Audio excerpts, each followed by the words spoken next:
Hello everyone, इस video में हम बात करने वाले हैं न्यू ड्रग डेवलपमेंट के बारे में। जब भी कोई फार्मास्यूटिकल कंपनी कोई न्यू ड्रग डेवलप करना चाहती है तो उसे कुछ स्टेप्स के थ्रू गुजरना पड़ता है। उसे हम स्टडी करते हैं न्यू ड्रग डेवलपमेंट के अंदर। तो सबसे पहले कुछ प्री क्लिनिकल स्टडीज़ होती हैं जो की जाती है एनिमल्स के अंदर। इसमें क्या क्या आता है? फार्माकोडायनेमिक्स, फार्माकोकाइनेटिक्स और टॉक्सिकोलॉजिकल डाटा। तो प्री क्लिनिकल स्टडीज़ के अंदर हम क्या क्या पता करते हैं किसी भी ड्रग का? फार्माकोडायनेमिक्स, फार्माकोकाइनेटिक्स और टॉक्सिकोलॉजिकल डाटा। अब ये जो तीन रिसर्च से हमने जो भी डाटा इकट्ठा किया, इसके बेसिस पे हम एक एप्लीकेशन लिखते हैं रेस्पेक्टेड अथॉरिटीज़ को। इन्वेस्टिगेशनल न्यू ड्रग एप्लीकेशन क्या होती है? Investigational new drug application. ये एप्लीकेशन लिखने के बाद हम इस ड्रग को डालते हैं क्लिनिकल ट्रायल्स के अंदर। अब जो क्लिनिकल ट्रायल्स होता है वो होते हैं 4 फेज़ के अंदर आते हैं। तो जो फेज़ 1 होता है, सबसे पहले फेज़ 1 आता है। फेज़ 1 में हम क्या करते हैं? सबसे पहले ह्यूमन के ऊपर हम टेस्ट करते हैं। अब यहाँ पे क्या था, अब तक हम क्या कर रहे थे? प्री क्लिनिकल में एनिमल्स के ऊपर कर रहे थे। अब ये पहली बार ऐसा है जब हम ह्यूमन का इन्वॉल्व कर रहे हैं इसके अंदर। ये आता है फेज़ 1 के अंदर। इसमें कितने लोग लेते हैं हम? 10 से 100 पार्टिसिपेंट लेते हैं।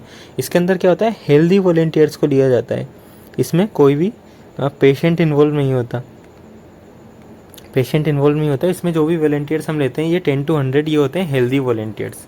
ये क्यों करते हैं? Phase 1 studies to determine safety of a drug. Healthy patient के अंदर करते हैं तो इससे क्या डिटरमाइन करते हैं? Safety of a drug. उससे हमें क्या पता लग जाता है? Maximum tolerated dose. इससे क्या पता लग जाता है हमें? Maximum tolerated dose. अब कुछ केस ऐसे आते हैं जैसे कैंसर, इसमें हम हेल्दी के ऊपर ना करके सीधा पेशेंट के ऊपर कर लेते हैं। लेकिन ये सिर्फ कुछ केसेस में होता है। अगर हम नॉर्मली देखें इसे तो फेज़ 1 के अंदर पहली बार ह्यूमन के ऊपर कोई ड्रग ट्राई किया जाता है। 10 to 100 पार्टिसिपेंट होते हैं। इसमें पूरे जो भी पर्सन इन्वॉल्व हैं वो सब हेल्दी होते हैं। इसके अलावा ये क्या डिटरमाइन करने के लिए यूज़ होता है? सेफ्टी ऑफ अ ड्रग या फिर मैक्सिमम टॉलरेटेड डोज। इसके बाद हम आते हैं फेज़ 2 में। फेज़ 2 ऑफ क्लिनिकल ट्रायल्स में क्या होता है? अब हम किसको इन्वॉल्व करते हैं? पेशेंट्स को। अब पहली बार पेशेंट पे ये ड्रग ट्राई किया जाता है। इसमें कितने वॉलेंटियर लिए जाते हैं?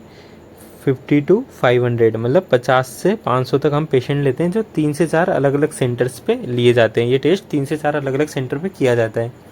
ये टेस्ट क्या डिटरमाइन करने के लिए काम आता है? ये आता है इफेक्टिवनेस ऑफ अ ड्रग। क्योंकि हम पेशेंट के ऊपर ट्राई कर रहे हैं तो अब हम इफेक्टिवनेस देख सकते हैं कि ये ड्रग काम कर रहा है नहीं कर रहा। उससे हमें क्या पता चलेगा? Effective dose of a drug. क्या पता लगेगा? Effective dose of a drug. ये हो गया फेज़ 2 ट्रायल। इसके बाद हम आते हैं फेज़ 3 ट्रायल्स पे। अगर हमसे कोई क्वेश्चन पूछा जाए कि जो इफेक्टिवनेस है उसे कंफर्म करने के लिए कौन सा फेज़ होता है, तो होता है फेज़ 3। इसमें क्या लिख रहा है? To confirm the efficacy. Efficacy को कन्फर्म करने के लिए फेज़ 3 होता है। इसमें लार्ज नंबर ऑफ पेशेंट लिए जाते हैं, मतलब 1000, 2000, 5000 ऐसे लार्ज नंबर ऑफ पेशेंट लिए जाते हैं, वो भी मल्टीपल सेंटर्स पे। इसमें क्या होता है? डबल ब्लाइंड होता है जनरली। सिंगल ब्लाइंड भी हो सकता है, डबल ब्लाइंड भी हो सकता है, ट्रिपल ब्लाइंड भी हो सकता है, लेकिन जनरली क्या ये होता है? Double blind. डबल ब्लाइंड मतलब हम जो भी पेशेंट लेते हैं उसे हम 2 ग्रुप में डिवाइड कर देते हैं। एक को हम वो ड्रग देते हैं जिसका इन्वेस्टिगेशन करने वाले हैं, और एक को हम प्लेसिबो के लिए ड्रग देते हैं। और एक है कंपनी, फार्मास्यूटिकल कंपनी।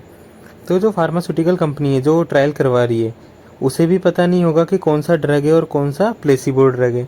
इसके अलावा जो पेशेंट हैं इन्हें भी पता नहीं होगा कि कौन सा ड्रग है और कौन सा प्लेसिबो ड्रग है, ताकि इसमें प्रॉपर टेस्ट किया जा सकते हैं कि इफेक्टिवनेस कौन सी है। उससे क्या कर सकते हैं? हम कंफर्म कर सकते हैं एफिकेसी को।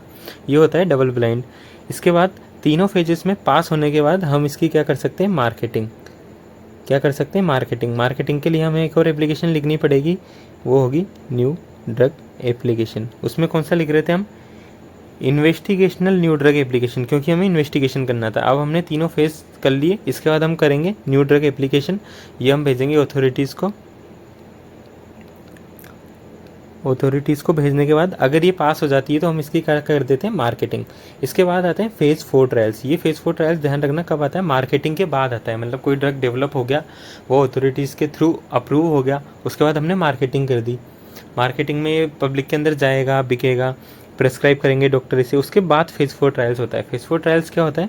Post marketing surveillance of a drug. मतलब मार्केटिंग के बाद हम उसका सर्विलेंस कर सकते हैं। उसमें क्या क्या हम चेक कर सकते हैं? इसके एडवर्स रिएक्शन तो नहीं हो रहे, किसी और ड्रग के साथ ये इंटरेक्शन तो नहीं कर रहा। इसमें क्या और हम एसेस कर सकते हैं? इसमें assess the risk of long term use, मतलब इसे एक लंबे समय तक यूज़ करने के बाद अगर कोई रिस्क तो डेवलप नहीं हो रहा, ये सब हम कब टेस्ट करते हैं? फेज़ 4 ट्रायल्स में। ये होते हैं क्लिनिकल ट्रायल्स के 4 फेजेस।